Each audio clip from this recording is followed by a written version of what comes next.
हमें जब पूरे देश में विश्व बाजार में जब मंदी थी तो रशिया ने हमें सस्ते दामों पर तेल और गैस उपलब्ध करवाया था।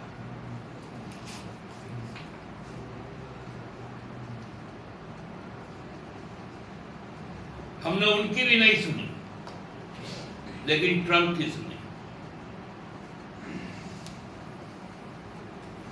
जो पुराना सांस्कृतिक रिश्ता हमारा ईरान के साथ रहा, हम अपने नेवल एक्सरसाइज में उनको बुलाए और निहत्ते एक युद्धपोत को हमारे रहबरी का जो महासागर है, हिंद महासागर, उस पर भी अमेरिका ने हमला किया और उसे डुबो दिया। फिर भी हमारे प्रधानमंत्री चुप रहे, हमारा विदेश मंत्री चुप रहा, हमारा रक्षा मंत्री चुप रहा। आज उसी का नतीजा है कि अब ईरान भी हमें मदद करने को तैयार है।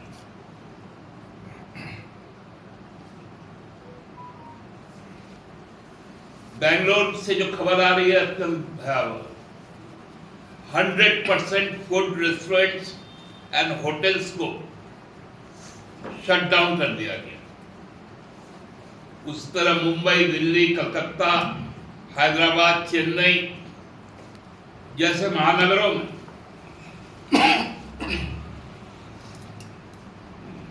सारे जगह खाद्य पदार्थ मिलना असंभव सा हो गया। पका पकाया रांची में बड़ी संख्या में बाहर से बच्चे आकर लॉज में रहते हैं। मेरे पास जो जानकारियां हैं, अभी लगभग 25% मेस और जो टिफिन चलाने वाले लोग हैं उन्होंने खाना बनाना बंद कर दिया।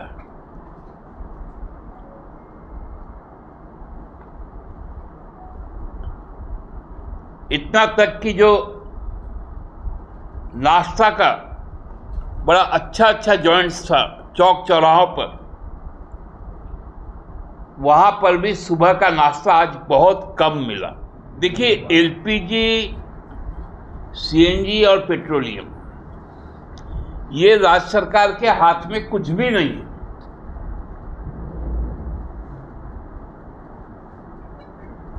एजेंसी भी राज्य सरकार नहीं देती। एजेंसी भी जो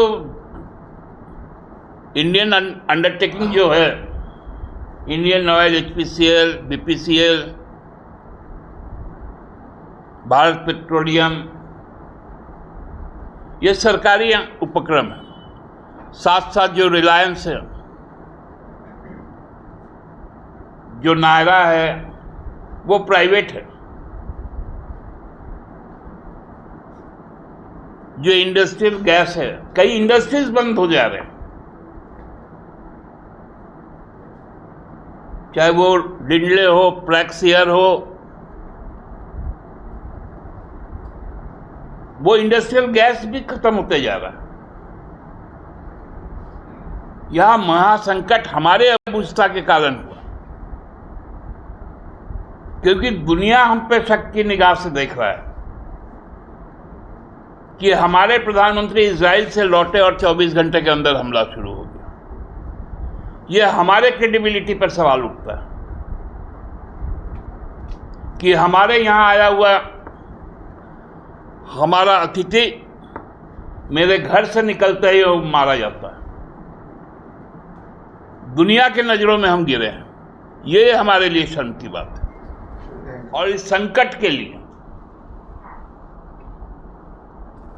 देश तैयार नहीं था, क्योंकि देश में बड़बोली सरकार आज सबका निवाला छीन रही है। मुझे किसी ने बोला कि भाई आप पार्टी के प्रवक्ता हैं, आप इस बात को क्यों नहीं प्रचार करते कि हमारे महामानव वैज्ञानिक श्रेष्ठ आदरणीय प्रधानमंत्री जी ने एक बार कहा था कि एलपीजी का भी एक विकल्प है। वो विकल्प मैं आपको सुनाता हूं। छोटे से नगर में नाले के पास कोई चाय का ठेला लेकर के खड़ा रहता था, चाय बना करके बेचता था। अब कोई चाय बनाने की बात आती है तो मेरा ध्यान जरा जल्दी जाता है।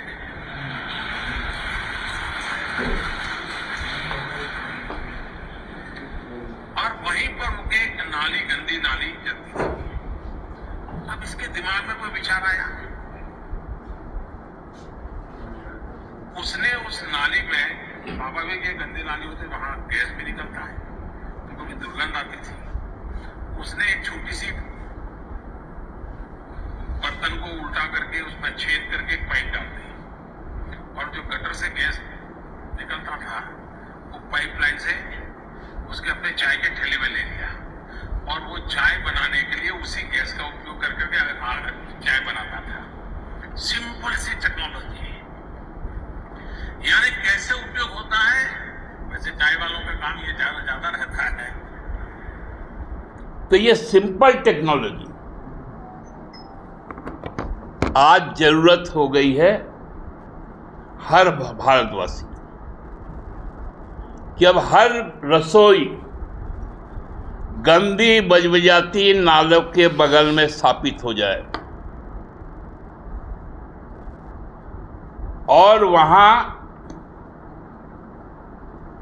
हड़िया बर्तन उलट के उसमें छेद करके पाइप लगाकर गैस स्टोव में जोड़ दिया जाए। जैसे कोरोना हम लोग भगाए थे ना, ताली बजा के, थाली बजा के।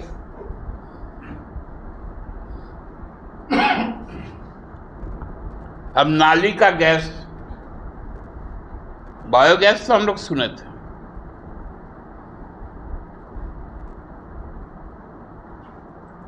अब लिक्विड नाली गैस LNG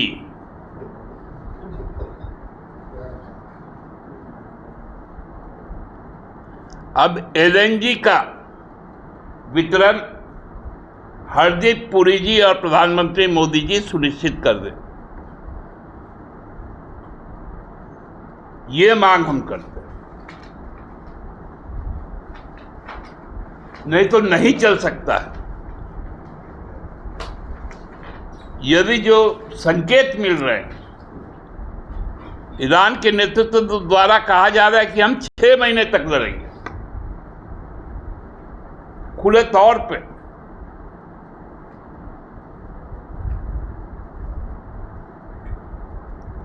और उनका जो जिन मार्ग पर डमरू जिसको कहते हैं स्ट्रेट ऑफ हॉर्मुज पर जो उनका नियंत्रण है, यह भयावह स्थिति को लाने वाला है। हम बहुत बड़े देश हैं, सार्वभौमिकता है हम में,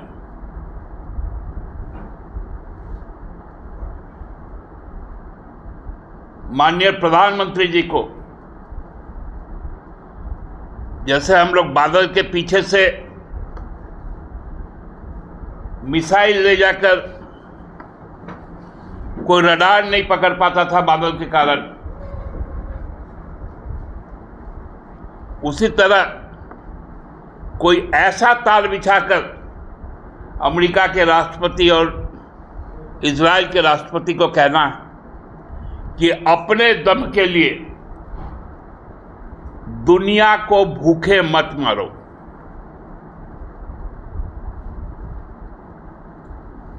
और दुनिया को भूख से मारना है